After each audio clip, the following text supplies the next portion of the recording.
Okay, good morning, everyone. My name is Jared Thorndike. I'm the Director of Strategic Relations here at SAGE. This session is going to be about the integration that we put together between ISIS, your back-end system, as well as then the SAGE CRM services that we've got here. We're primarily just going to go over how the CRM functionality works. We've broken this up into a number of different modules, but today we're just going to focus on just the CRM.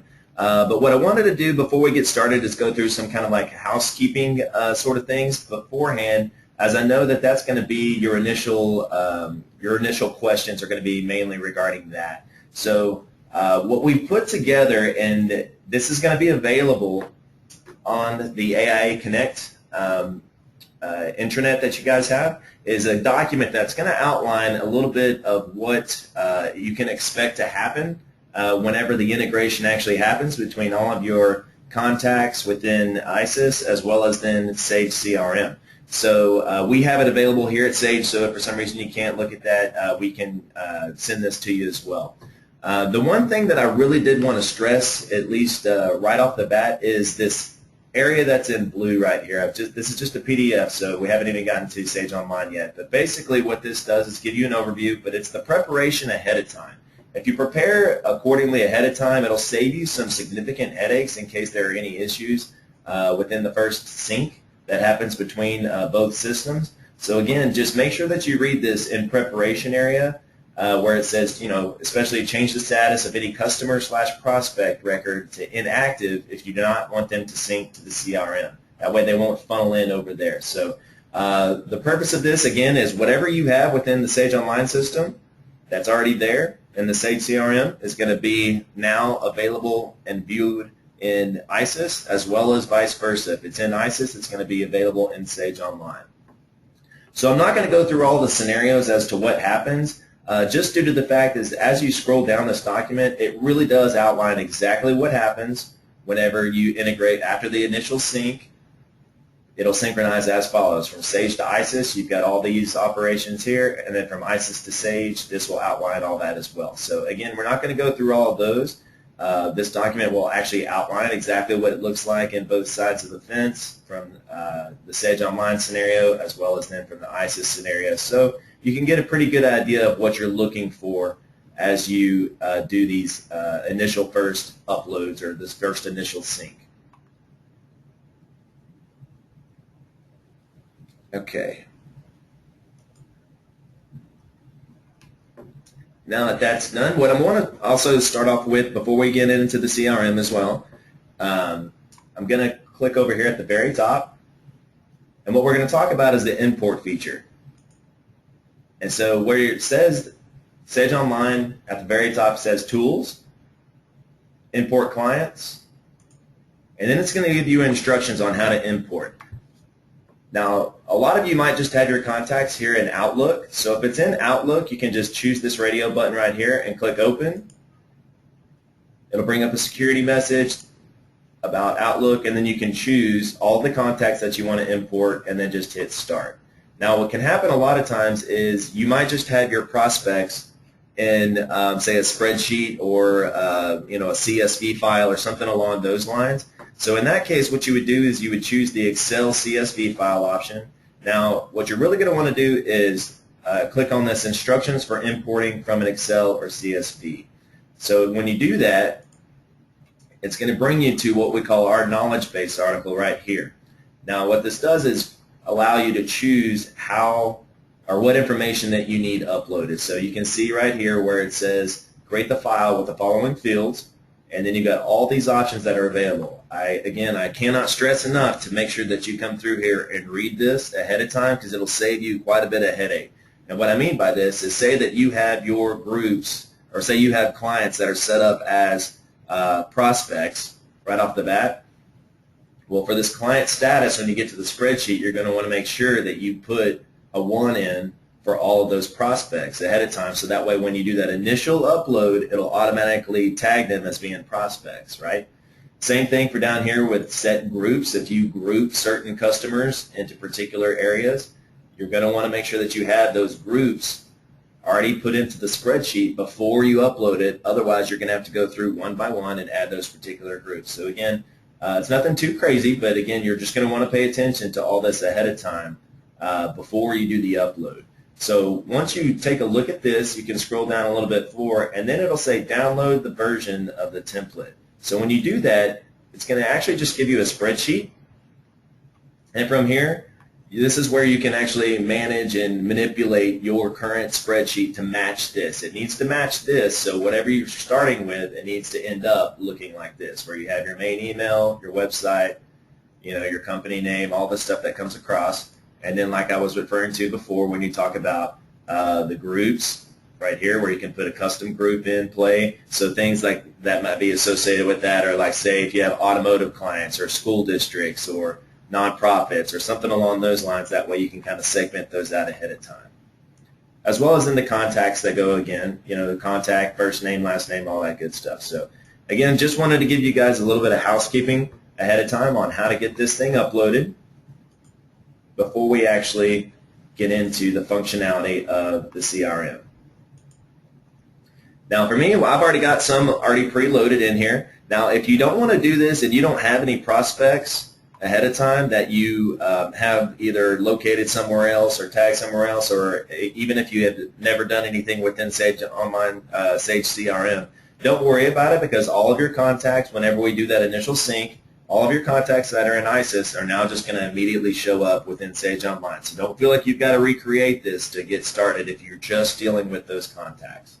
Now it'll also, one of the questions that will come up is it'll check for duplicates to make sure that if you already do have some clients that are listed within the CRM, that it won't create another record of that customer because you also have that within ISIS. Don't worry about that. We've got a number of different techniques and ways to make sure that our processes in place to make sure that those customers will not be duplicated in one or the other. Okay, so what I'm going to do to get started with this is I'm going to start with just a presentation. And so this will kind of give you an idea as far as, like, most people are very familiar with putting together a presentation and sending out to your clients. So in this case, I'm just going to start from there, and that's where we'll pick up in order to effectively manage this CRM piece of the pie. So in this case, I've already tagged a couple of different products. And I'll hit Add to Presentation down here at the bottom.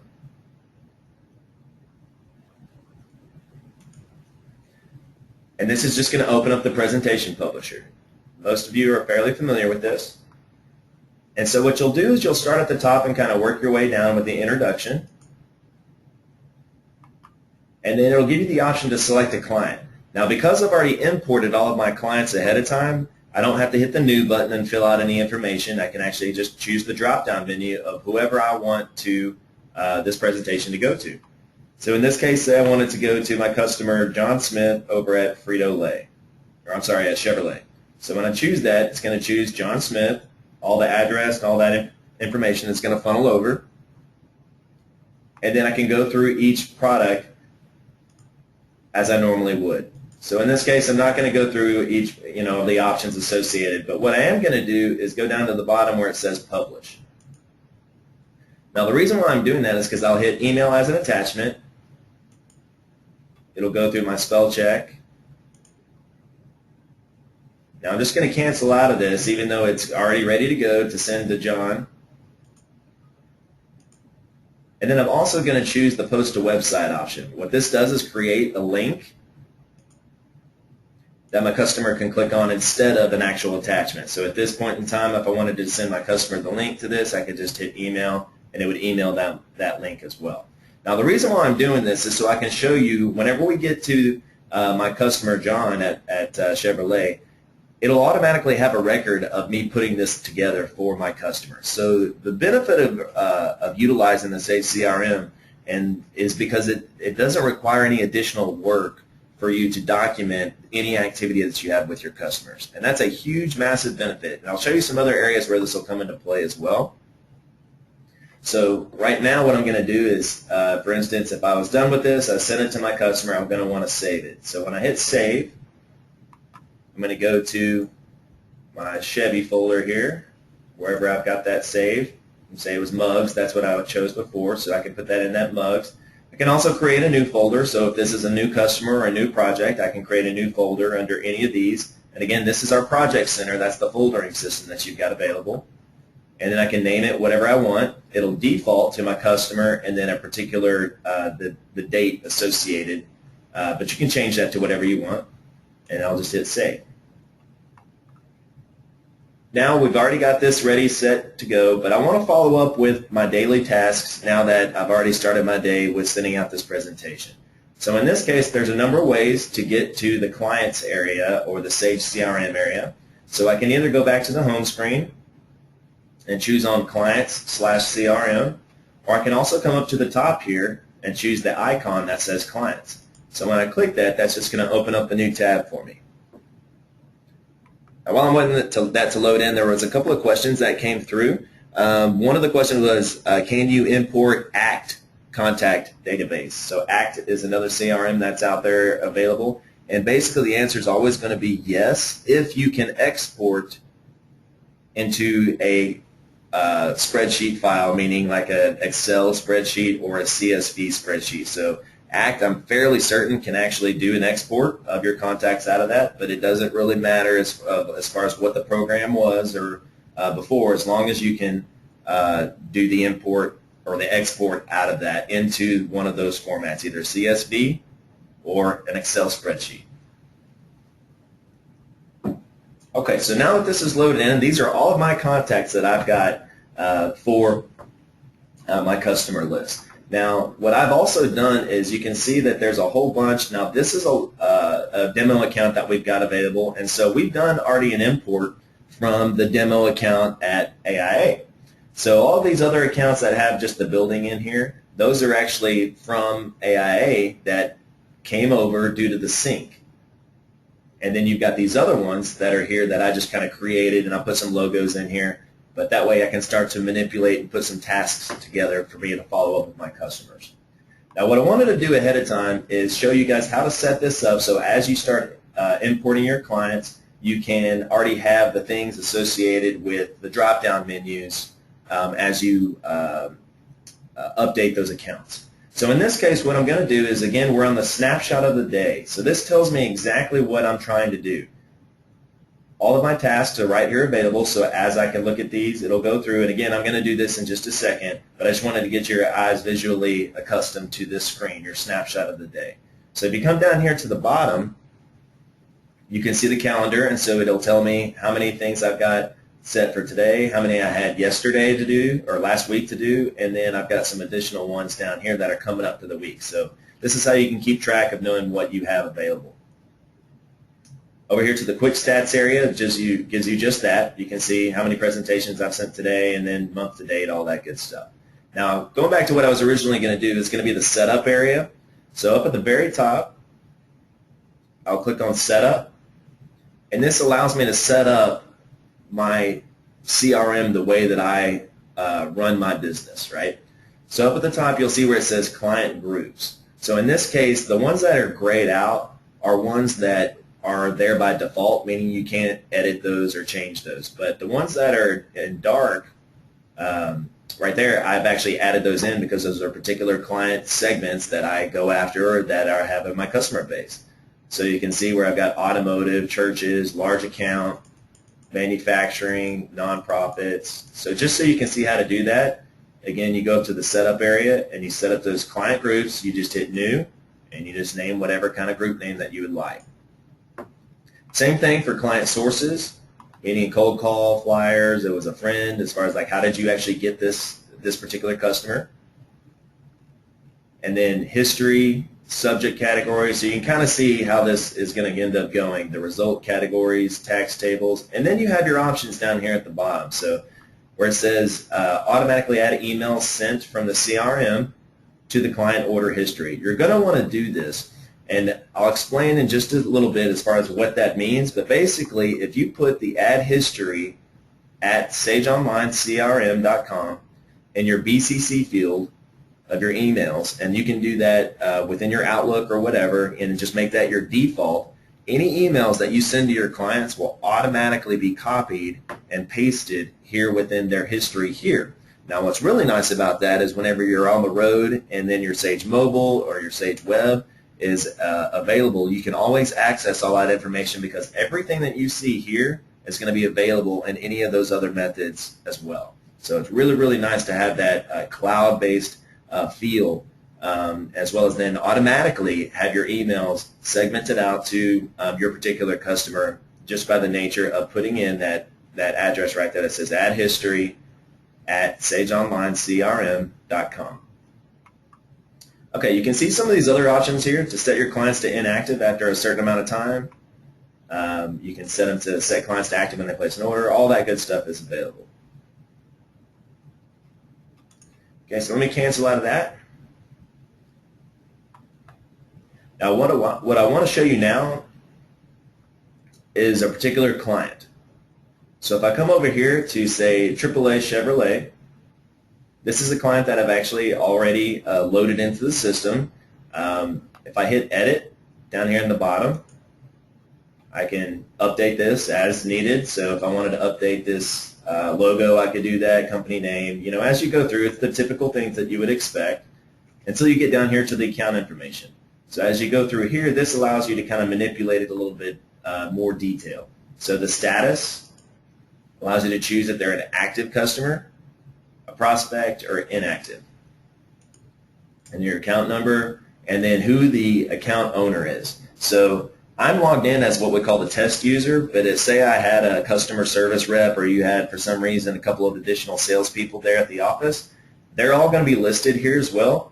So you can see who actually owns this account, and then any other account reps associated with this account. And what happens with that, when you talk about those particular reps, if you choose them as available reps, they're also going to get any tasks associated with that client. So if we're scheduled to contact that client on Thursday regarding a presentation, whoever the account reps that are associated with that are going to be viewing that as well.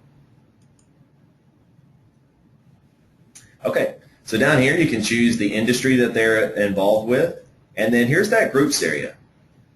So what I like about the groups is it allows you to select multiple types of groups. So in this case, I've got AAA Chevrolet. They're in the automotive group.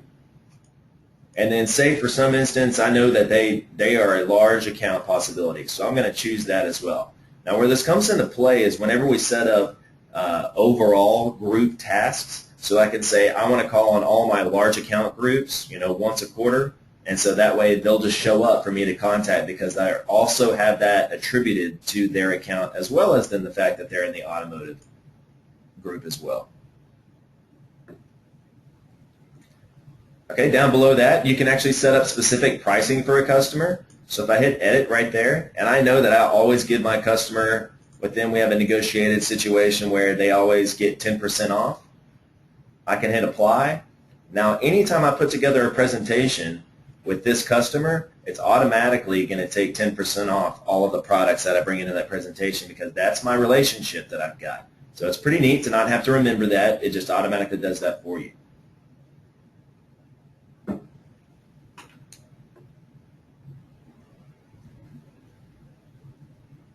Okay, I'm going to look at some of these questions right here as well over to the right. It says, since Outlook has prospects and ISIS has just active customers, will we need to upload our Outlook file in addition to the ISIS integration? Yes, you will need to do that.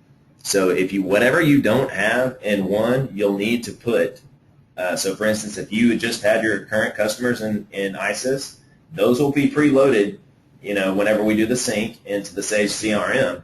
But then you'll also need to add your Outlook contacts that are not in Sage CRM nor in ISIS if you want them to be as a part of either one of those. So then you can just add those in, and again, it's not going to mess up anything if it'll search for duplicates, and so that way you won't end up with double entry, but then you'll also have those available as well.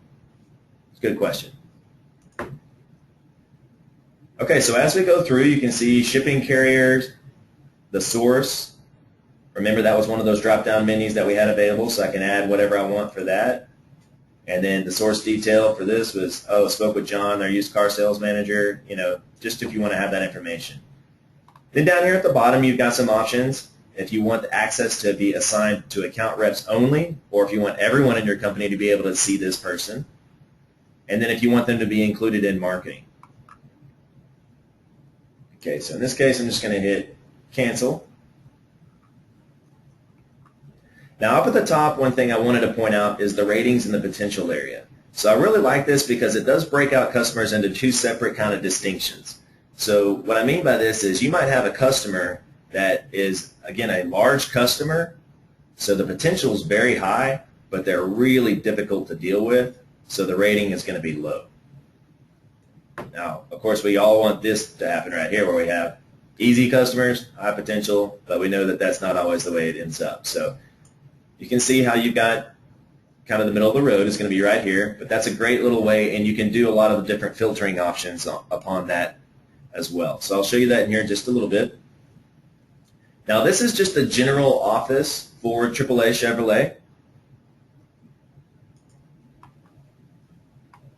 Now next door, we've got the regular office, but then I can add a new office if I wanted to. Now this is one of the newer features of Sage Online 11.0. So currently, right today, you don't have access to do this, but you're going to, once we release 11.0, Sage Online 11.0, that's going to be released within the next week or so, and then you'll have access to be able to add additional offices.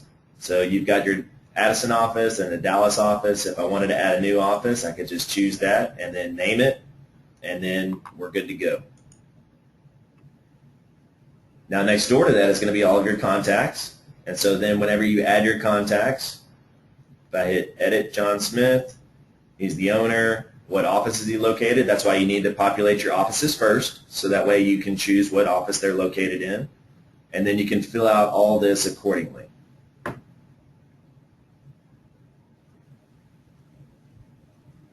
Okay. Now, you can also see where it says that little blue star right here.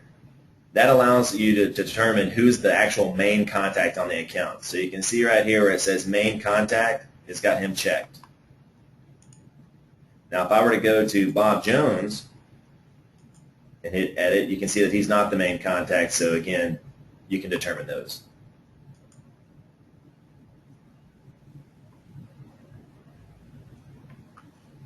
Okay, so here's some additional ones. Is there a max number of clients / prospects? No, it's unlimited in scope, so you can add as many as you want.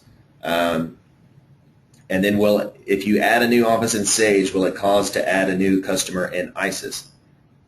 It will not add a new customer, but it'll add a new office in ISIS as well. Okay.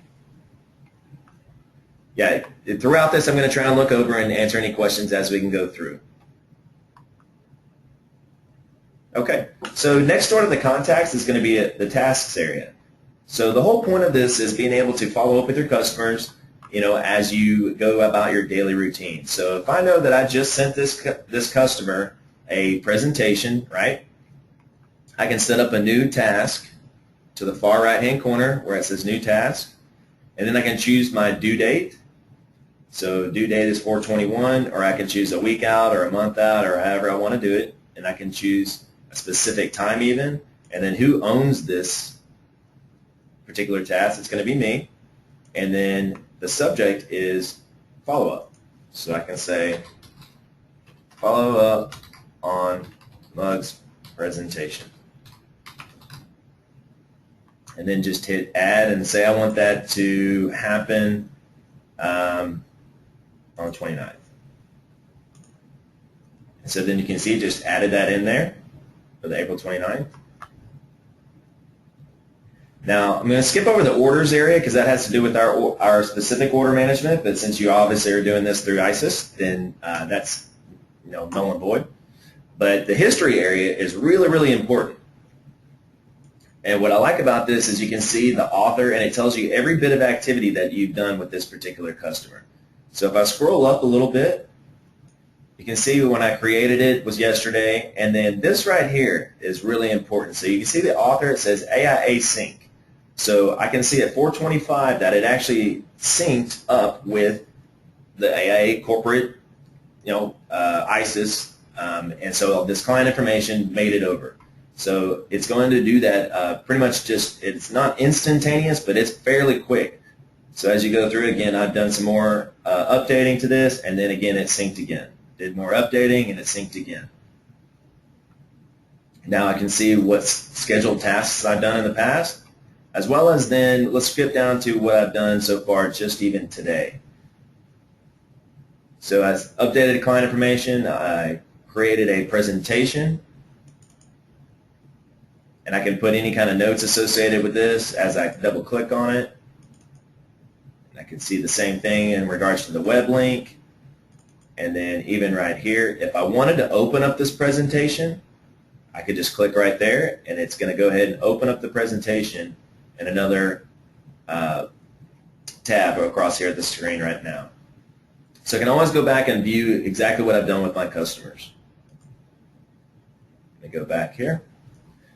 So what's also nice is you can break this up into categories. So if I just want to know, hey, what presentations have I sent them recently, I can go to the category and just choose the presentations, and it's just going to show those.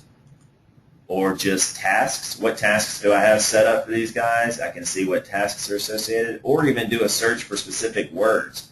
So if I did the word mugs, it's going to choose the one I just chose where, hey, follow up on the mugs presentation. That's a task. So pretty nice being able to do that.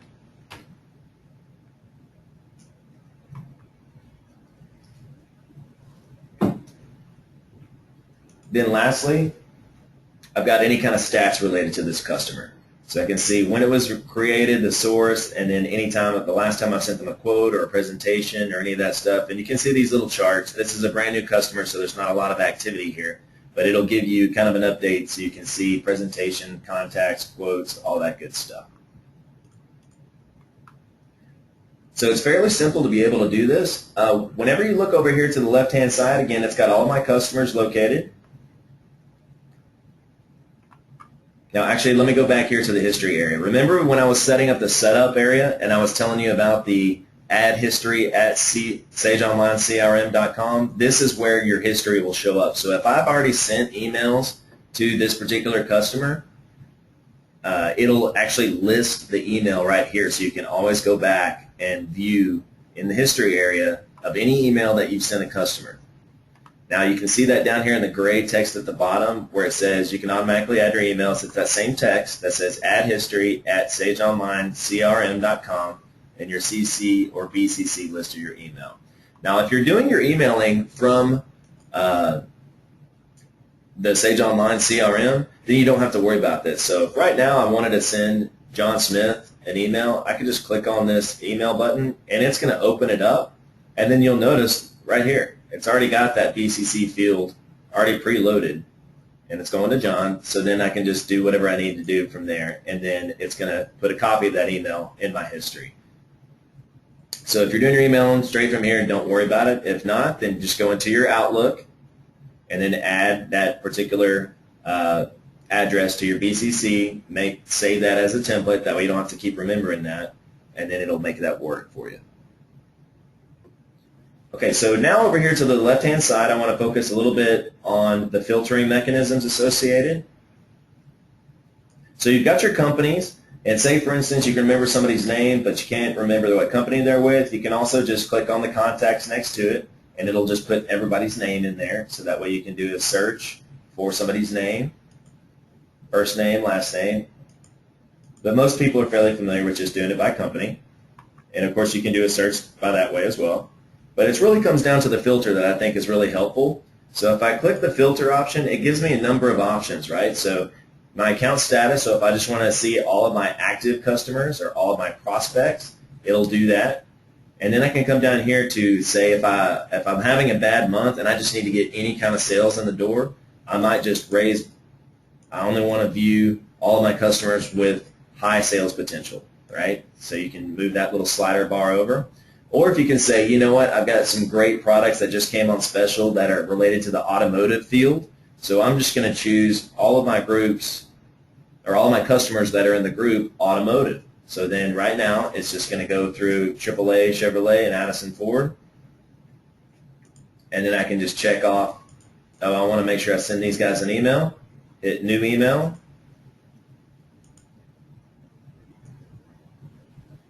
and it's going to open up my email. Now what happens within this is it's going to open up my email and it's going to put in the addresses into the BCC field because we don't want each of my customers to know that that's the case, that they're each going into that particular area. Let me exit out of that.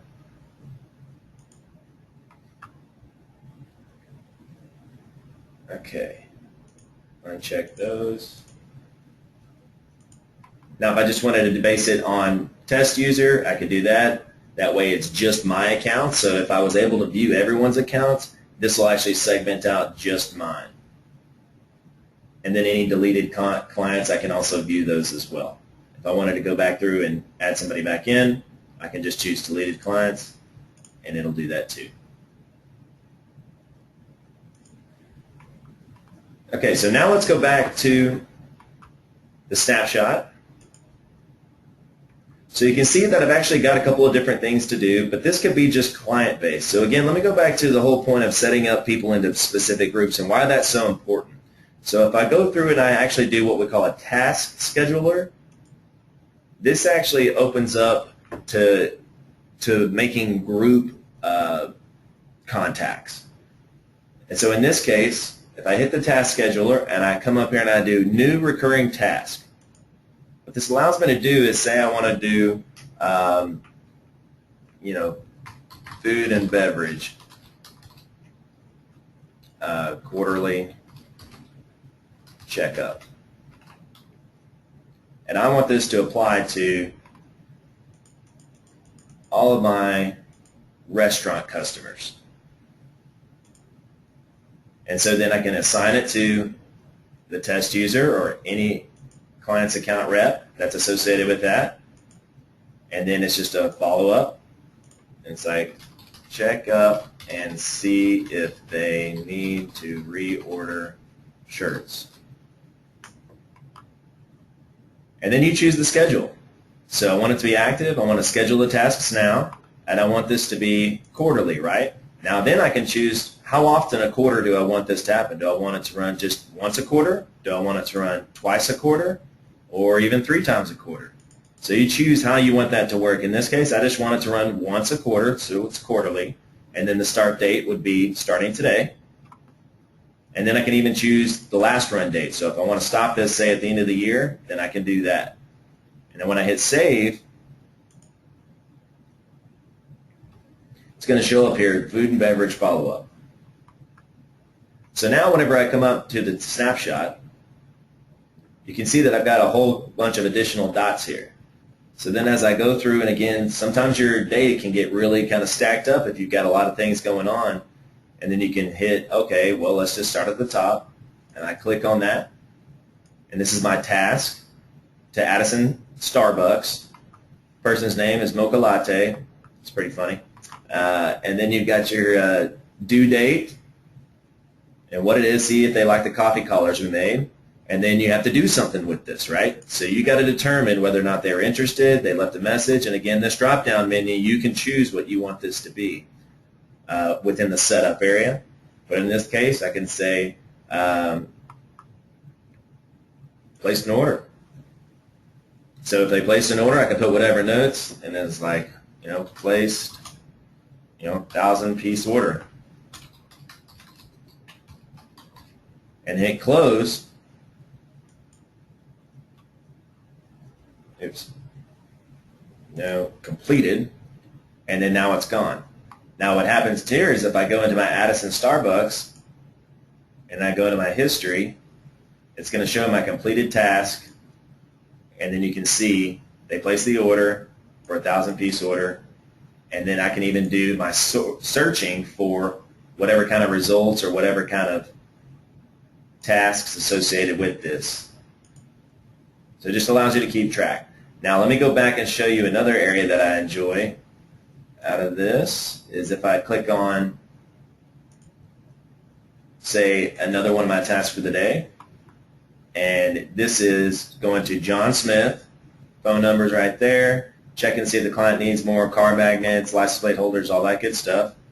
And then say I called and you know what, I just left a message. So since I left a message, I need to reschedule this task for a follow-up date. So if I check this box right here and then I hit completed, it's going to allow me to rechange the date to say, let me call him back in a week. So if I choose 1 week and then I hit add, then all this pretty much did was just move this task to another date. So it's very similar to how you would do things in Outlook, but again, it keeps track of things a little bit better because of your activity log that you've got within sending presentations or sending your emails. That automatically puts those trails within your history of a particular client. So now I'm going to go through and I just want to show you again how you do the setup. Now that we've kind of gone through this, your client groups. So again, you can choose all clients, inactive clients as these go through, but to set a new one, you can just hit new and add whatever kind of group name. I encourage you to do a ton of groups, like whatever you can think of or whatever kind of identifier you can attribute to any type of customer. Put that in there and then make sure that as you're adding customers that you are associating with them with that. It allows you to set up those group tasks later on down the line. And so even if you might not think you're going to use it for something, you might as well do it because you can only deal with information that you have that you put into a particular customer. So again, put whatever kind of group names. You can be local, local customers or mom and pop shops or whatever you want to do to segment out particular customer subsets. And then same thing going down here. Make your life easier. If you want these drop-down menus to be, different things, choose what you want the task result to be. So mine, in this case, it was just left message or any of this other kind of stuff. So as you come down here, again, try and get some of these things. Okay, let's see if there's a couple of questions I can get to. Some of these are going to be in relation to the syncing piece of it and how it works within ISIS. Again, I'm going to refer back to the document that we showed you originally. That's going to be right here. So as you go through, just make sure you reference this first, and it'll show you how everything is going to match up, and then the actual synchronization, how that all works.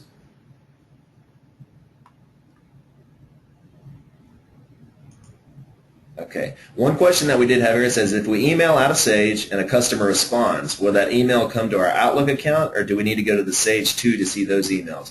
No, it's actually going through your email client. Whatever client that you're using, whether that's Outlook or whatever, all it's doing is emailing us. So that address that we're sending to, the add Sage Online CRM, all that deal, all that's doing is sending us a copy of that email.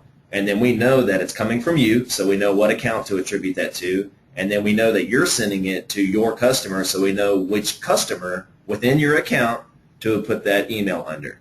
So that's kind of how the technology piece of that works. So it is still using your email account. Everything's the same in regards to that. We're just adding a copy of that to your client list. Let's see if there's a couple of other ones here.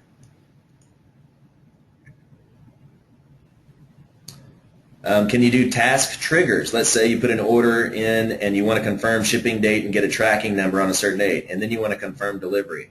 So in that case, you're not dealing with a large concept. You're actually dealing with a particular customer and a particular scenario or action or task associated with the customer. So in this case, say it was my Frito-Lay customer, and I need to know about just that. I'll hit a task, and I'll hit new task, and I choose whatever date that I know I need to follow up on that particular agenda item. So in this case, the scenario was wanting to know about tracking numbers or any of that. So I can just say follow up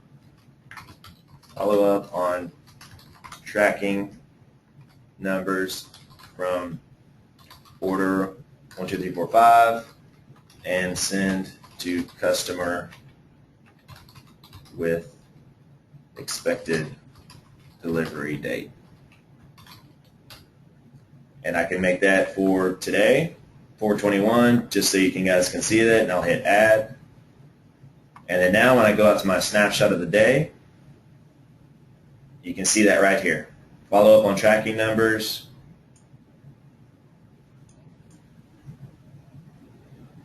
for 1, 2, 3, 4, 5 and send customer with expected delivery date. So pretty cool. Now what's also nice too is that this is something that's highly important to you. You can change the priority from normal to the highest or high priority. And when I choose that, you can see where it's in red and it's got little exclamation points over here to the priority, so that way it stands out. So if you know it's something that you need to get to, you're going to want to make sure that you do that first.